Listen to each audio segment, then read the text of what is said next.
somewhat live from the Beer to Whiskey Studios, high atop Barley's Tap Room on Washington Street in downtown Greenville, South Carolina. I'm Russ Heaps, and welcome to Beer to Whiskey. This is one of our Big Jon and 5 episodes where I get my good buddy here, Big Jon Richards, the beer whisperer, to pick a beer from one of Barley's 72 taps, and we sniff it, we taste it, we kibitz about it, we learn a little bit about the brewery, sometimes we learn a little bit about brewing, and we get to drink a lot of beer. So what can I tell you?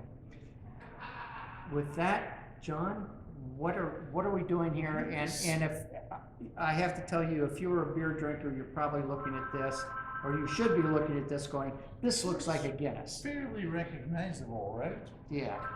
Except mine doesn't have a little shamrock in the top. It does so. It's just faded. Oh, did you put one in there? Yeah. Oh, well. Of course I did. Oh, well. Okay. Sorry. I had to carry it to the table, though. Sorry. Wow. To be fair, it didn't look anything more. It didn't look anything like a shamrock. It looked more like a B. I had to tell Russ I carved his initial at the top of the beer, but I couldn't make it look like an R. Well, you did the best you could. That's all. We're still going to give you a trophy. I'm out of practice. We're still going to give you a participation trophy. For many, many years, I just put the shamrock on the bottom of the glass and was done with it. Which was good thinking. Yeah. Made it all easier. Yeah. So we thought, well, this will be fun. Let's do a Guinness. We're sitting in a bar that has Guinness, and we haven't done one, and well, here it is. And there's some fun things about Guinness. I mean, there's a lot of history. There is a lot of history involved with Guinness Brewery. When Porter came around, and when Porter's the whole history of the origin story of Porter is shrouded in so much mystery that no one knows exactly how it really came about. And chances are it probably came about from 10 different brewers at the exact same time. Right. And a bunch of them decided to lay claim to it all, throughout the course of history. So what is not in dispute is that in the late 1700s, Guinness Brewery was brewing 1 out of every 4 beers consumed in the world. Really? Yep. There was a moment in time where porter was the beer. And it was all about being able to roast the malts properly in a kiln, get them dark enough where they could create this black color, throw some flavor into the beer that nobody ever tasted. Is that what this is a porter? Well, this is not a porter. Okay, that's what I did. But Guinness in the 1700s was brewed porter. Okay. Guinness is also effectively responsible for the word stout. So they started brewing an export strength beer that they called a stout porter. And it became so popular that people quit calling it stout porter and just abandoned the word porter entirely and just give me a stout. So effectively, Guinness is the reason we have the word stout associated with beers today. Oh, okay. So I did not know yeah, that. a lot of this stuff comes down. So what we have today is a dry Irish stout by style, and Guinness is one of the most important beers defining that style. In this case, it's nitrogenated. It doesn't have to be, but the beer that you get in the United States is nitrogenated, and I guess a lot of beer you get in Ireland is probably nitrogenated these days as well. But dry Irish stout is a. I think that makes a big difference in this beer, though. Oh, if you drink it on tap someplace that does use nitrogen versus a place that uses CO2, there's a big difference. Well, you should never push this beer with CO2 because doesn't come with CO2, but some people do. Yes, they do. And it really destroys what this beer is. One of the big things is that carbonation makes your tongue taste more. And so when you take a beer that's carbonated, the carbonation is soluble inside the liquid, and so it stays in there to some degree.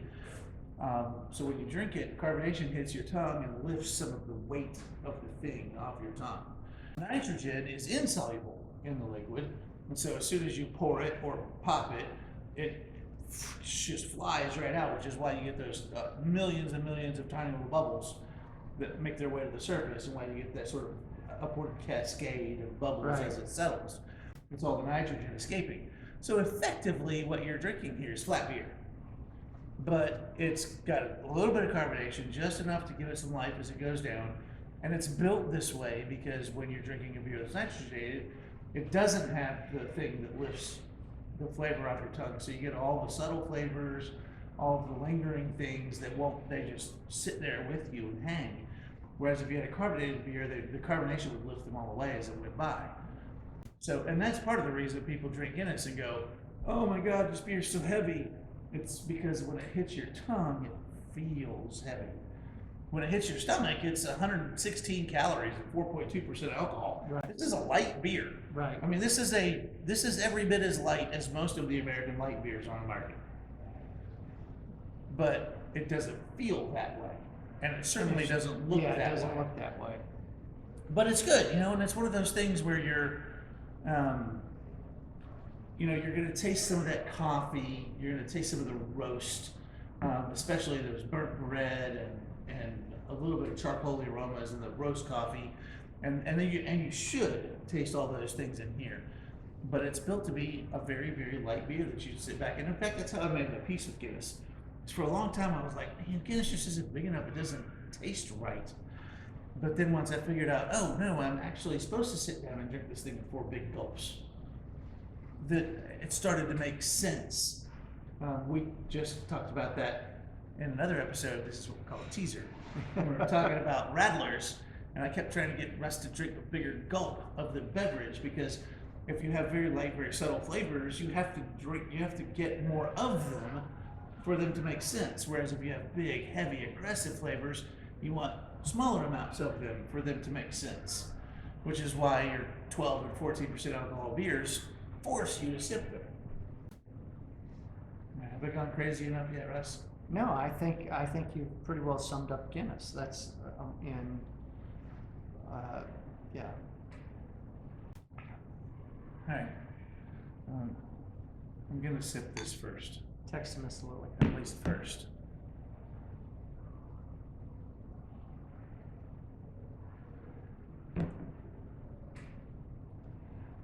Really, really is. It's a nice, dry, easy beer. The weight of it's on your tongue, but it finishes roasty. You get the coffee, Little touch of bitterness. On yeah, the a little back end. dark chocolate bitterness, Yeah. a little roasty bitterness on the back end. And that's what it's supposed to be. This is just supposed to dry right up and be clean and be ready to jump in with your next sip. Another one of those sessionable beer qualities where John took more of a gulp than a sip. I'm not sure about that. It's not a contest. It's not.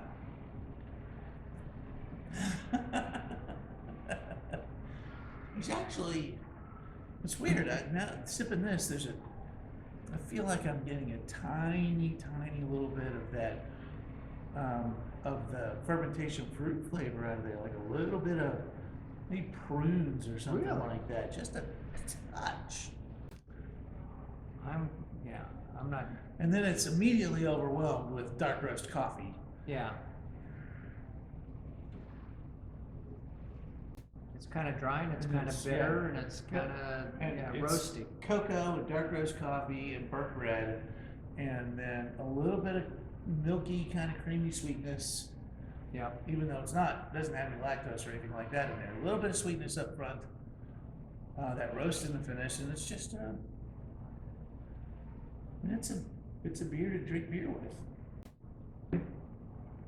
How old's the brewery? I wouldn't be able to tell you when exactly they started, but I wouldn't be surprised to find out that first number is a 16. They've been around a long, long time. And like I said, the mid to late 1700s is when they effectively took over the world. Yeah. As far as beer drinking goes. Everybody was drinking Guinness. And that's, part of the magical history of beer. Nobody had anything that dark before. I would kind of like to drop a Bailey's and Irish whiskey in there. Well, you need it to be about that much lower first. I don't know. Could you sip that down for me? No thanks. And in a minute here, I'm gonna finish mine though. Yeah, car bombs, man. Oh, we're not supposed to call them that, I don't think. I think that's insensitive. I don't care. I mean, I That's do, what but they I don't are. wanna make anybody mad. That's what they are. They're Irish car bombs. They call them something else in other parts of the world. I don't care what they call them. Here in the good old U.S. of A. Well, that's how you order it. That's what you order. You're right.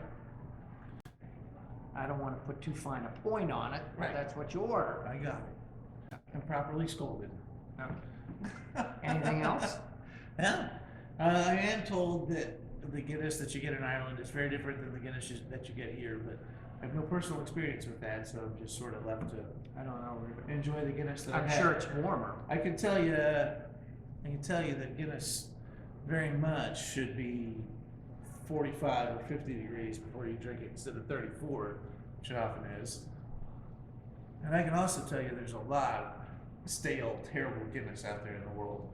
And you should do your best to find a place that serves Guinness regularly A lot of in order Guinness. to get a fresh Guinness, because there's no substitute. You can't get Guinness that's bordering old.